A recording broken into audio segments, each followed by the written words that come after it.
Assalomu alaykum. 10-16 avgust haftaligi davomida dunyoda va O'zbekistonda biznes va marketing olamida bo'lib o'tgan yangiliklarga bag'ishlangan hafta dayjestimizni boshlaymiz. O'tgan hafta O'zbekistondagi juda ham mashhur suv ishlab chiqaruvchisi Chortoq kompaniyasi o'zining boshqa turdagi mahsulotlarni endilikda ishlab chiqarishni ham e'lon qildi. Endilikda Chortoqdan biz nafaqat o'sha gazlangan va gazlanmagan suvlarni, balkida upakovkadagi soklarni va bankalardagi kofelarni ham xarid qilishimiz mumkin.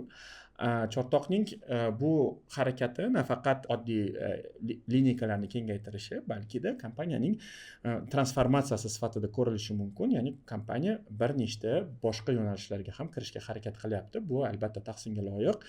O'zi Chortoq kompaniyasi shaxsan menga juda ham yoqadi. Misol uchun o'sha Yevropa ittifoqiga eksport qiladigan kam sonli O'zbekistondagi kompaniyalardan biri hisoblanadi. O'tgan safargi dayjestlarimizda aytib o'tgandik, o'sha Texnomart kompaniyasi o'zining bir kreativ bannerlarni shaharda joylashtirganligini, o'shanda aytib o'tgandim, hali qaysi kompaniya tomonidan ushbu kreativlar ishlab chiqarganligi noma'lum deb.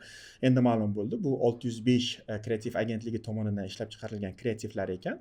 Lekin bu kreativlar biroz qiziq davomiylikni oldi. Ya'ni boshqa kompaniyalar ushbu kreativlarga javoban shunga o'xshash kreativlarni chiqarishni boshlashdi. Ya'ni birinchi bo'lib bu Kamolon osh markazi bunga javoban bir shunga o'xshash kreativni, undan keyin bo'lsa Buchet savdosi bilan shug'ullanuvchi do'konlar tarmog'i ushbu kreativga o'zlarining javoblarini qaytarishdi. Bir juda ham qiziq fleshmobni ko'rishimiz mumkin. Qanchalik bu davom etishini vaqt ko'rsatadi, lekin 605 ga respekt. O'tgan hafta an'anaga aylangan har yili 20-avgust kuni nishonlanadigan Tadbirkorlar kuni arafasidagi prezident farmoni e'lon qilindi. Unga asosan O'zbekistondagi ko'plab tadbirkorlar turli xildagi davlat mukofotlari bilan taqdirlanishdi va shu jumladan marketing sohasida ham faoliyat ko'rsatayotgan bir necha tadbirkorlar taqdirlanishdi. Xususan Mano Branding kompaniyasining asoschisi, O'zbekistondagi eng ko'zga ko'ringan brending sohasidagi eng zo'r mutaxassislardan bittasi, shaxsan mening do'stim Temur Sadi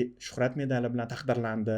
Undan tashqari o'sha Tasnif Group kompaniyasining asoschisi, Ular podkastining asoschisi Lazbek Hamidov ham shuhrat medali bilan taqdirlandilar. Undan tashqari Yandex O'zbekiston kompaniyasining CEOsi Izzat Shukurov faol tadbirkor ko'krak nishoni bilan tabrikladilar va undan tashqari juda ham ko'plab tadbirkorlarni taqdirlashdi va bu bilan men barcha o'zimning hamkasblarimni, barcha tadbirkorlarni yuqori unvon va e'tirof bilan tabriklayman. 7up brendi ko'p yillardan beri qilmagan ishini qildi, ya'ni o'zining dizaynini va ta'mini o'zgartirdi. Bu birinchi navbatda o'sha Sprite bilan bog'liq bo'lgan raqobat kuchaytirish maqsadida bu ishni amalga oshirdi. Bilamiz, o'sha Sprite Coca-Colaga, 7up PepsiCo'ga tegishli bo'lgan ikkita poliyada konkurensiya olib boradigan ikkita brend hisoblanadi. O'sha 7up o'zining logotipini va mazasini o'zgartirib, ko'proq lime ta'miga urg'uni berishni boshladi. Bu albatta o'sha birinchi navbatda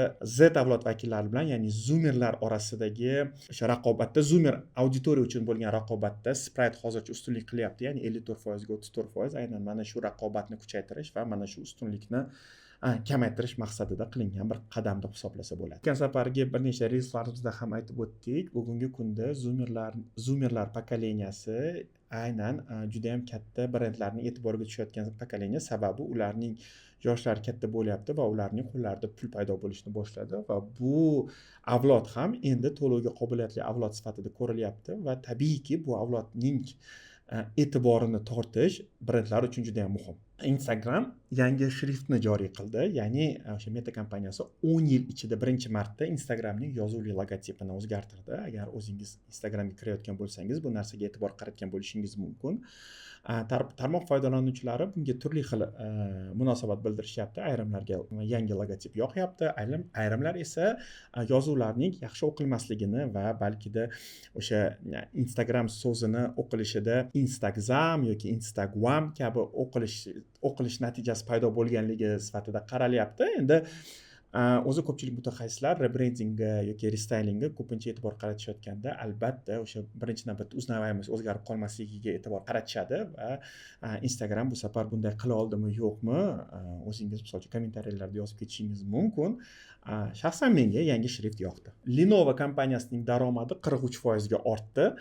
Xitoyning Lenovo kompaniyasi sun'iy intellekt infratuzilmasi va serverlarga qaratgan juda ham katta e'tibori tufayli 2026-yilning ikkinchi choragi natijalariga ko'ra rekord darajadagi tushumni qayd etdi, ya'ni 26,94 milliard dollar tushumga ega bo'lib, aksiyalari 22% ga qimmatlashdi. Ya'ni global miqyosda xotira taqchilligi va qimmatlashishi fonida raqobatchilar o'z mahsulotlari narxini oshirayotgan bir paytda Lenovo biroz fokusni o'zgartirdi va o'sha ta'minotlarni zanjirini yaxshilagan holatda kompyuterlar bozoridagi ulushini 25,6% gacha yetkazib, ulushini oshirgan holatda juda ham yaxshi ko'rsatkichlarni ko'rsatdi. Spotify kompaniyasi o'zining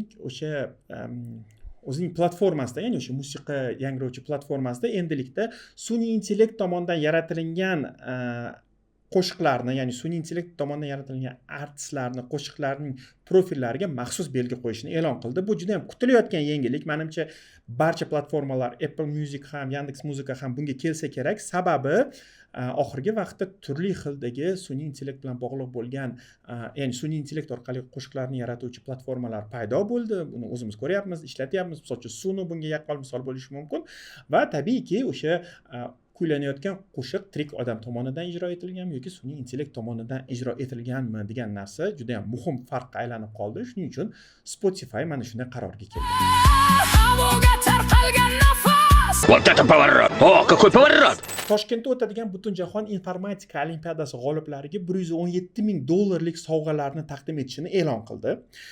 O'zi bu yil Toshkentda juda ham bir katta nufuzli musobaqa bo'lib o'tadi. Bu IOI deb nomlanadi, International Olympiad of Information, adashmasam o'sha rashifokat shunaqa. Bu dunyodagi o'sha informatika bilan bog'liq bo'lgan eng nufuzli olimpiada hisoblanadi.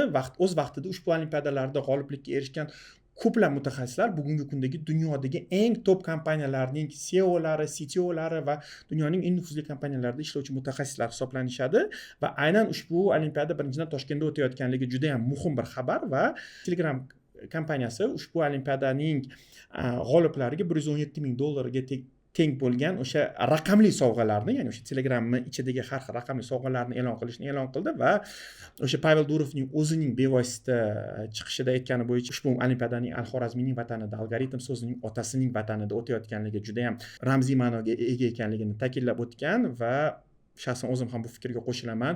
Ushbu olimpiadaning Toshkentda bo'lib o'tishi bu juda ham zo'r va qanchalik informatika mutaxassislari O'zbekistonda kuchli bo'lsa, bu albatta butun iqtisodiyot uchun bu zo'r ko'rsatkich. 10-16 avgust haftaligi davomida biznes va marketing olamida bo'lib o'tgan yangiliklar shulardan iborat. Yangiliklardan doimiy ravishda xabardor bo'lib turishni istasangiz, podpisatsiya tugmasini bosib qo'ying. Rahmat.